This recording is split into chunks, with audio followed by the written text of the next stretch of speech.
Rapidinho com vocês sobre funções executivas, sobre avaliações, sobre transtorno de neurodesenvolvimento. Vai ser pum, tá bom? Essa live. Então se prepara para isso.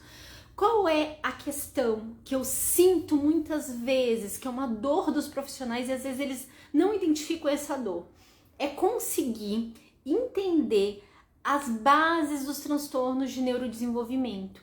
E aí, todo o processo às vezes fica um pouco mais doloroso, né? Pra gente conseguir desenvolver tanto a questão da anamnese, as avaliações, estudar essas avaliações, né? Saber o que a gente tem que enxergar ali para assim desenvolver um plano de ensino e desenvolver os programas de ensino e assim vai, né?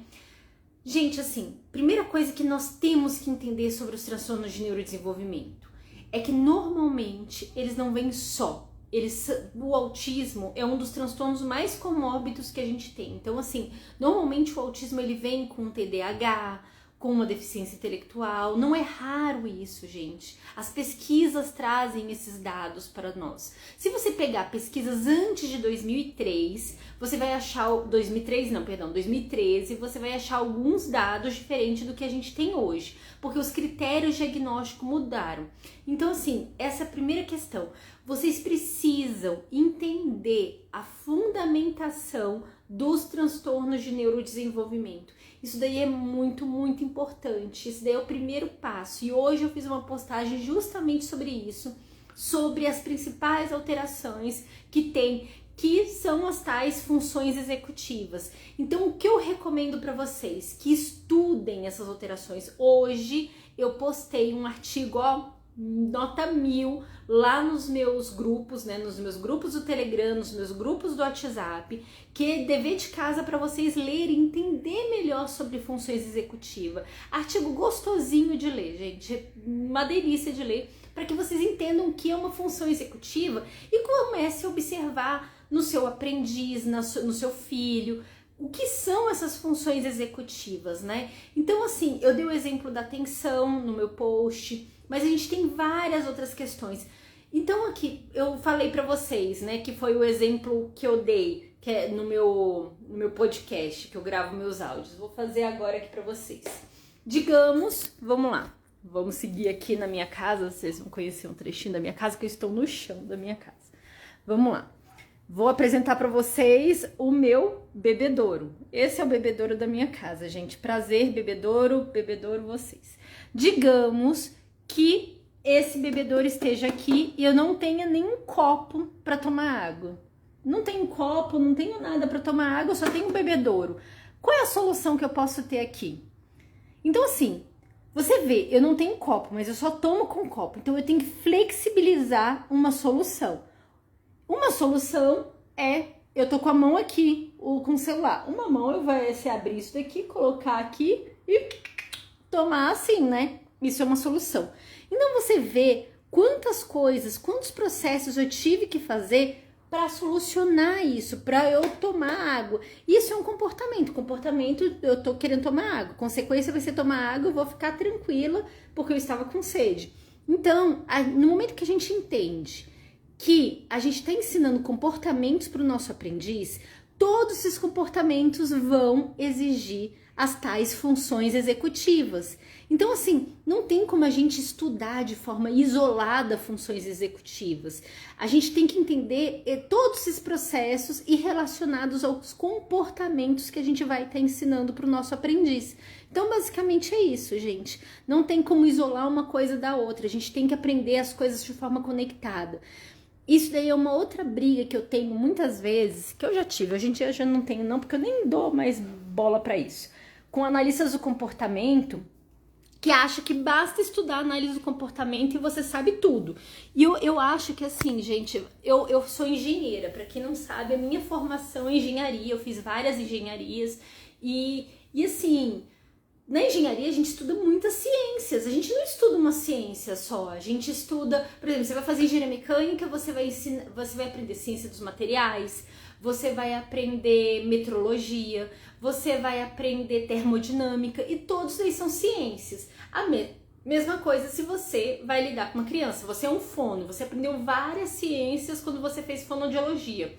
Você está aprendendo mais a análise do comportamento, que é mais uma ciência para agregar sua vida. Então, assim, nós estudamos muitas ciências e essas ciências compõem para que a gente possa fazer uma intervenção de qualidade, focada, lógico, na sua área. Então, não vamos ficar com a cabecinha falando assim, nossa, eu só vou estudar aba, só aba. Não, gente, a gente tem que olhar todos esses aspectos para a gente poder entender. Então, é isso que eu queria falar com vocês.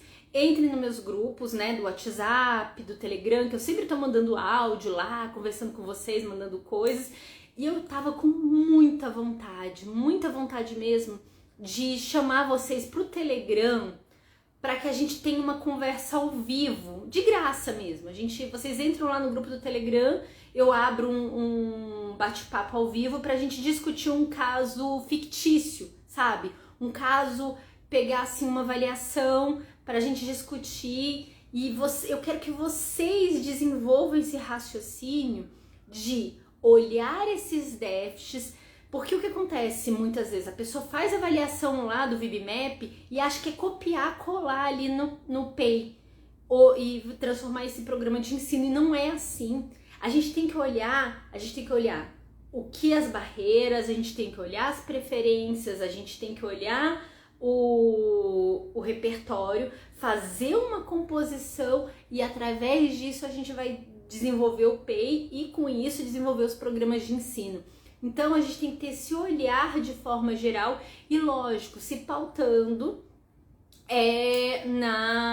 também, né, uma das coisas que a gente tem que se pautar é na questão das funções executivas, que foi o que a gente centrou aqui, né, que, por exemplo, se a criança já chega com um laudo pra gente de autismo, a gente, autismo normalmente, ou com suspeita de autismo, autismo normalmente vem com... tem grande probabilidade de ter outra comorbidade, pode ter um TDAH aí, um DI, então você já fica atento para a questão. Por exemplo, você está fazendo uma atividade com a criança, você está ali avaliando a atenção dela, vem para cá, foi para lá e não volta. A atenção começa pom. Isso é uma característica típica de TDAH. Aquela criança que é mais estabanada ou muito agitada ou não gosta das coisas em ordem. Peraí, isso daí tem uma carinha de dispraxia, será que eu dou conta de lidar com isso? Eu não dou conta, eu tô falando pra vocês, eu estudo essas coisas, eu não consigo lidar com a dispraxia do meu filho, eu preciso de uma orientação. Então, você como analista do comportamento, será que você vai saber lidar? E aí você vai entendendo as suas barreiras também técnicas pra você saber pegar informação com quem sabe. Então, é outra coisa que a gente tem que ter. Então a gente tem que estudar o que tá ligado ali ao autismo, que não é raro já a criança chegar com um diagnóstico para você, e aí você entender essas comorbidades que estão associadas para saber o que você vai saber lidar, o que você não vai saber, para você ter orientações de outros profissionais. É isso.